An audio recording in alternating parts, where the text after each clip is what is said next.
The CFL has been a progressive place for Black men, but is that currently true for Black coaches and execs? On the first of many diversity is strength conversations, we find out.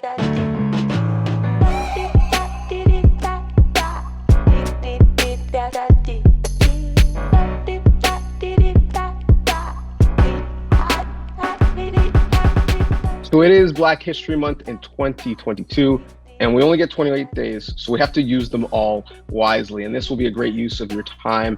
Diversity is strength conversations. We're going to do this throughout the year, but there's no better topic to start on than the space and place of Black men, Black executives, Black coaches in the CFL. And I have three of the great ones with me. And you, if you're in Riderville, you might think this is a 101 Grey Cup reunion, but it's not, as all three men were on that championship team. What do you know? If you have a diverse staff, the diverse players, maybe you have some success. Geroy was a receiver on that team. Khari was a QB coach, and Bob was the special teams coordinator. But their reputations are much longer than that.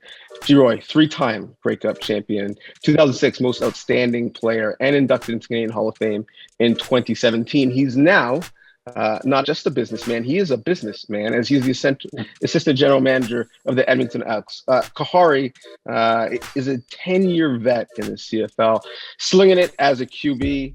Now he's leading a gunslinger in Montreal as their head coach. And in his 2 years, he has yet to miss the playoffs. And Bob Dyce is the OG and also a great follow on Twitter.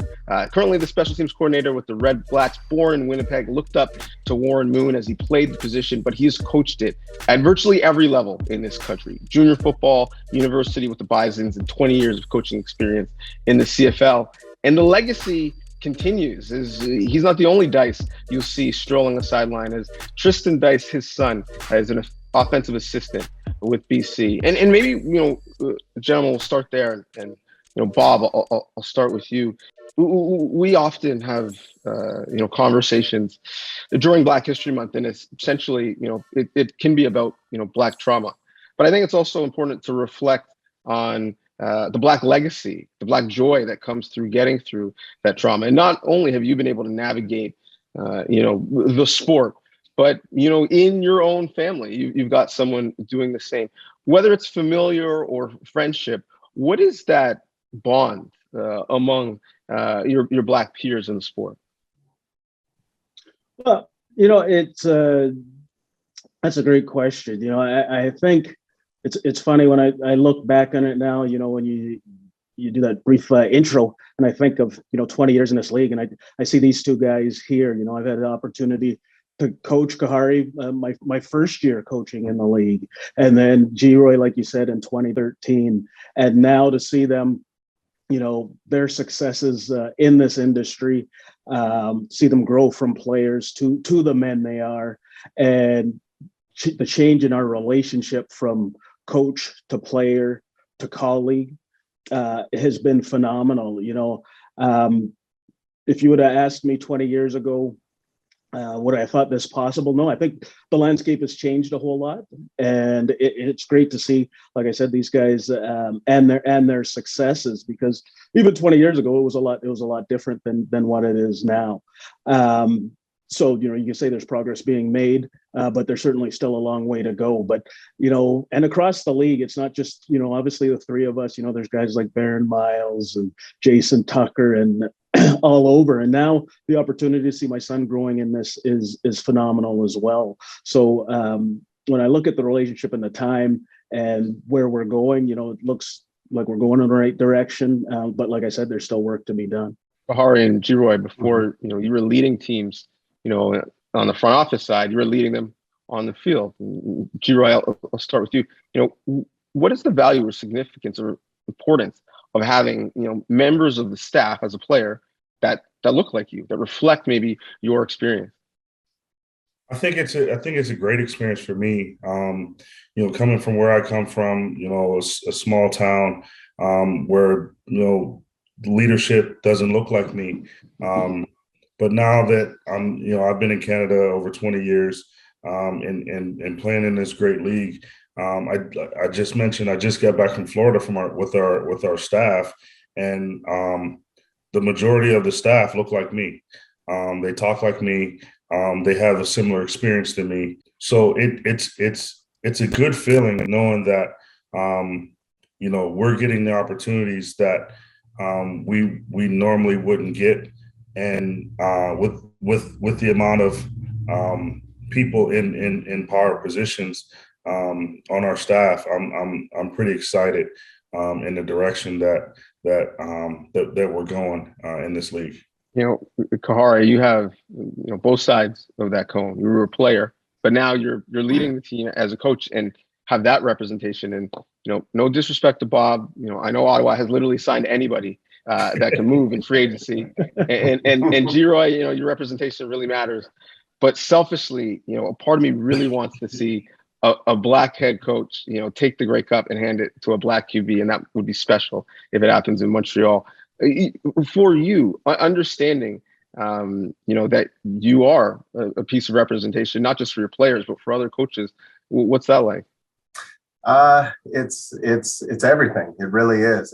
And I think you said it best. The representation is the key, and to see yourself represented in others, it means something, and so I know as a black head coach that when people see me, they say, hey, maybe I can do that. Maybe I can reach that goal. And so, Tony Dungy was that, when I saw him in the US and the success that he had and the demeanor that he did it with, and he did it with his own style. And so I said, hey, maybe there is a place for someone like me to be in that role. And so you want to have that representation. You want to have it in all aspects of the game.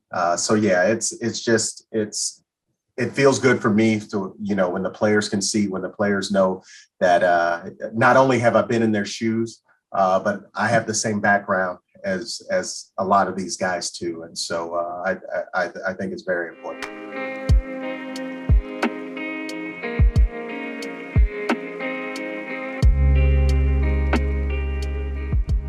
You mentioned Tony Dungy and him winning the Super Bowl, beating his former assistant, Lovie Smith, two black men for the first time in the Super Bowl. It was, at the time seen as a watershed moment of progress. And maybe the Rooney Rule had some teeth. Now, not that long removed, and it seems like we've moved backwards and not forwards. And the greatest example of that is just the data on how few black coaches there are, but also, the lawsuit and the anecdotal stories about what a high-level coach like Brian Flores had to go through. When you saw that play out and saw the means that someone like Brian Flores had to go to, someone who was mentioned as being in the Coach of the Year conversation not that long ago, what comes to mind? Is it something that surprises you, Bob? No. Well, no, I'm not going to say that it surprises me at all. I think, what surprised me is, Coach Flores having the bravery to stand up to do what he said and start this lawsuit. And so, here, obviously you're sitting here wanting to support them in some way. I mean, there's not obviously a lot that we can do here, but to say that surprised me at all, when you look at the things of the token interviews, when you look at something like the Rooney Rule, none of that. I mean, I think we've all sat here as coaches or in personnel like Geroy is, and have seen, you look at the lists and you look at when they talk to certain people, and you have almost an idea of, well, yeah, they're talking to that guy, but are they really going to hire him? And that's the sad part is that's how we sit here and think of that, or at least that's how I sit here and think of that. This is where we're at right now, and in the States even more so, I think, than Canada. And it's funny for me because I felt this on another level as a black quarterback early on, starting off, and just seeing the opportunities not be there the same as with maybe counterparts who, didn't necessarily match up, but they were getting more opportunities than I was. And so part of the reason, coming up to Canada and making my way, and it's been great and it's been fantastic. But, you don't get surprised by these things when they just continually happen. And, it's getting better with coordinators and things like that. But a lot of the coordinators that are making the jump to head coach in the States it's just there. They're not Black. They're not the ones that look like us. But you see a Eric Bieniemy, you see a Byron Leftwich, who are, their predecessors in those jobs were the first choice for teams. They didn't need a Rooney Rule. They didn't need something else to get them in the door. They said, hey, we want you because of that success. And until we get to that point, till we get to say, hey, why isn't this guy your first choice, and make him, interview his way out of the job rather than interview his way into the job, then that's a problem. Khari Jones in his first game as a head coach in the Canadian Football League after years as an understudy assistant. He's interviewed so many times before and was unable to find employment as a head guy. Opportunity knocks. I interviewed for a couple of jobs and didn't get them, and that's fine. But I took over for a coach that was let go. Bobby got his the same way, and you'll take it any way you get it. But you want to be, hey, I deserve to get that chance to do it.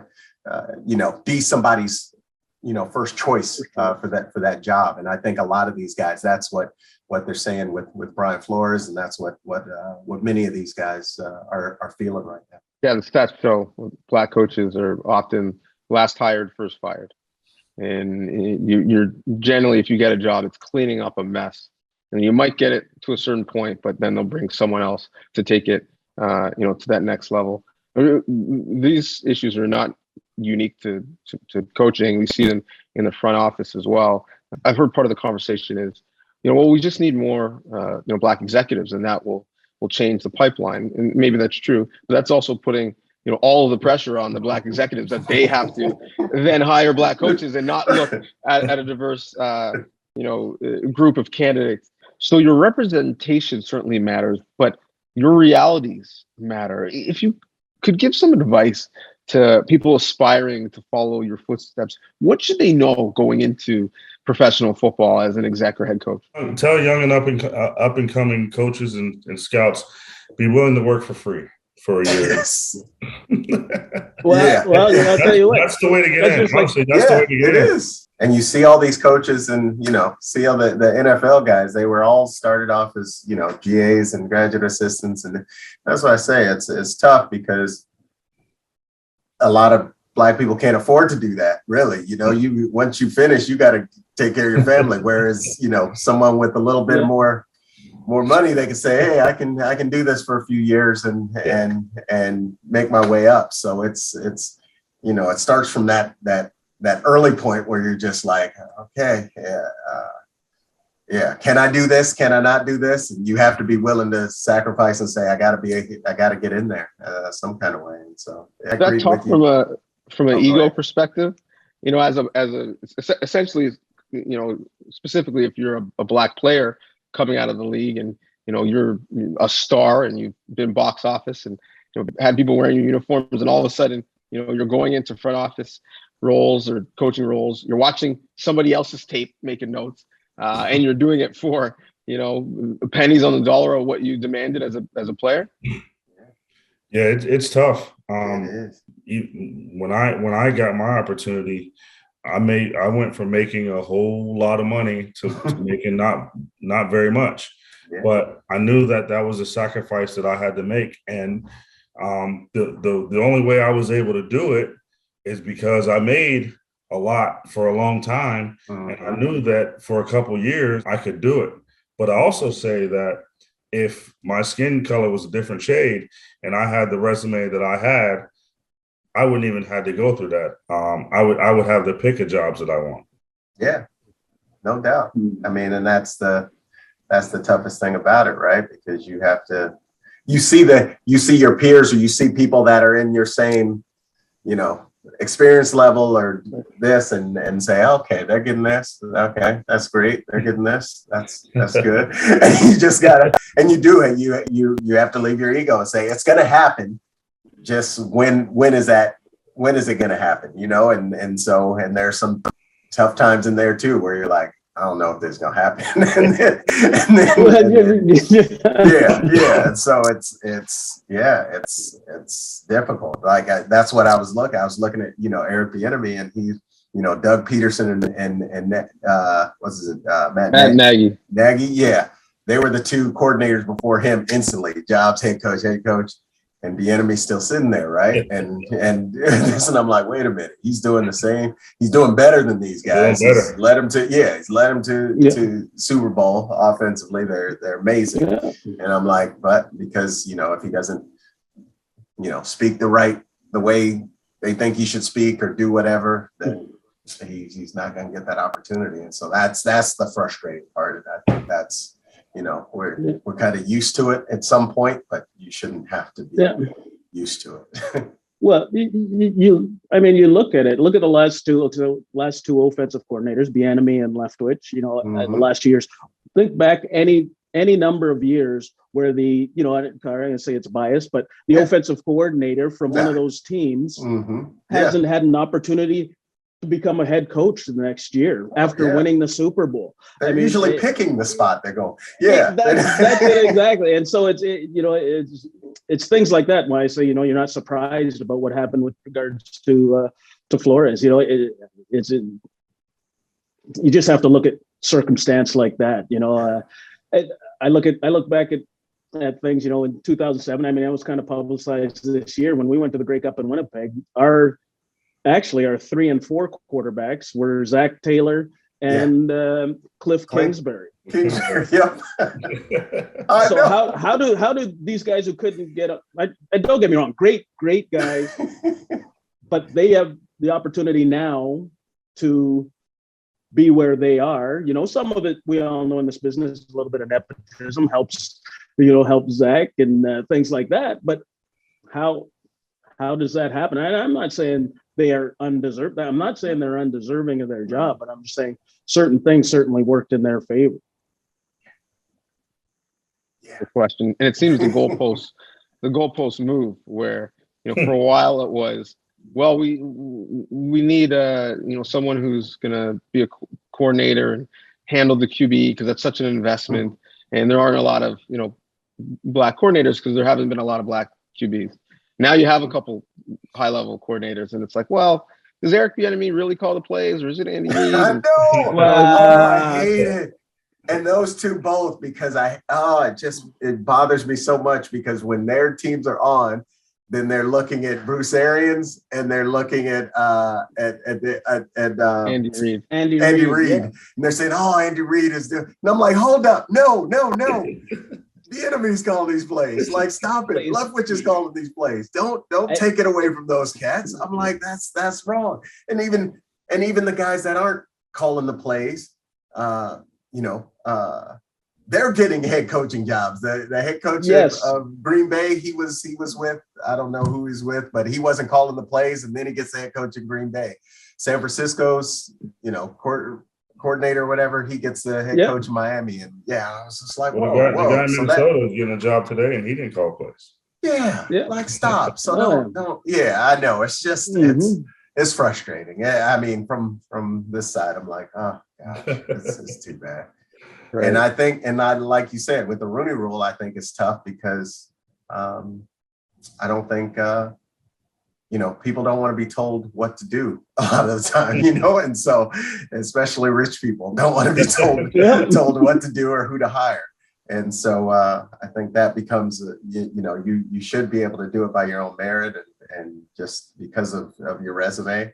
But then they put them in front of you and say, hey, you have to interview this guy. He's like, well, I'll interview him, but I'm not hiring him, even if he wanted to, And I'm just like, I think that's something in there. So it's kind of backfired, and I feel like a little bit. And one thing I want to do is celebrate those who have given opportunity and make sure that we give them their flowers, both in terms of black mentors that you've had in the game, but also allies, people that don't look like you that have helped you along your journey. I love the fact that, again, we referenced the NFL, that Bruce Arians has made a commitment that he's going to have black coordinators to make sure that they get an opportunity. That's, something he can control. So, I'll end with you, Bobby, because you have the most amount of years of data to go through to determine, who you're going to highlight. I'll go with, beauty before age. We'll start with Geroy.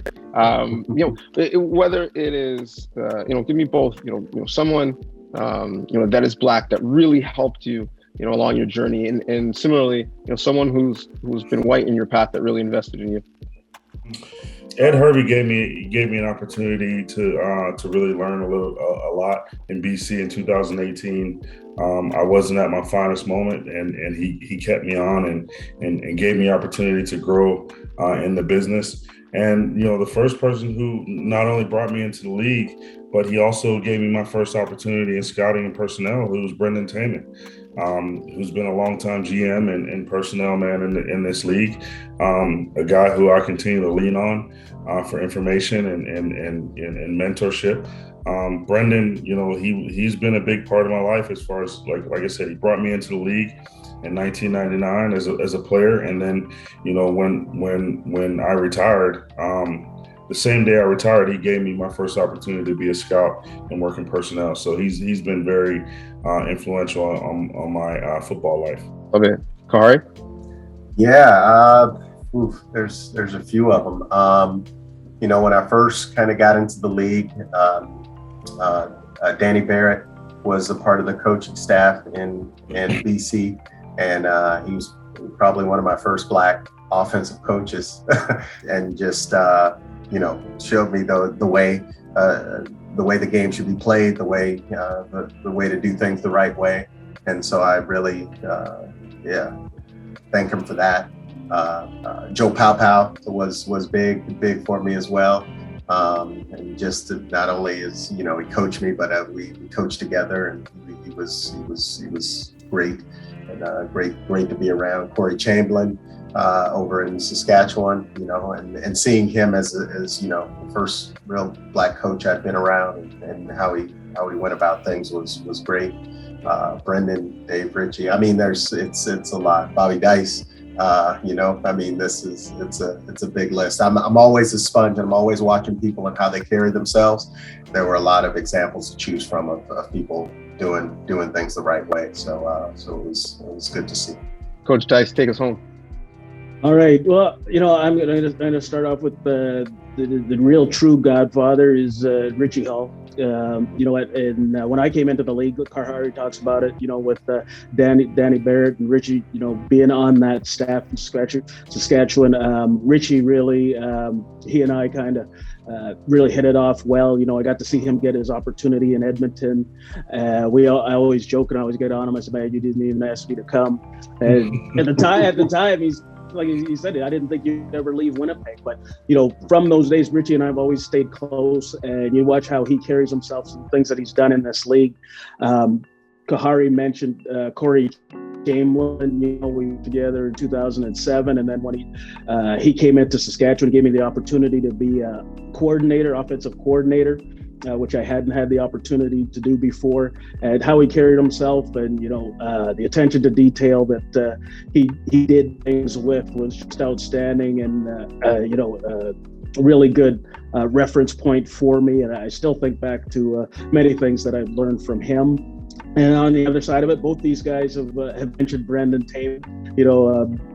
Worked with Brendan here in Winnipeg, and then he brought me to Saskatchewan. Now it's funny how things change. Now I'm over to Ottawa, where I am, and as well as Doug Barry, who was a coach. I think the biggest thing with regards to Doug is that he came into Winnipeg at a time when I was a holdover on staff, and when you start in this league, sometimes you're not making the money that you probably should. And Doug really recognized and solidified. He said the first thing after the first year we spent together is he almost doubled my salary, because he said, man, you're a coach, you're a great coach. This is what you need to be doing. And I'll never forget that, right? And so Doug, a great one. Khari mentioned Dave Ritchie as well.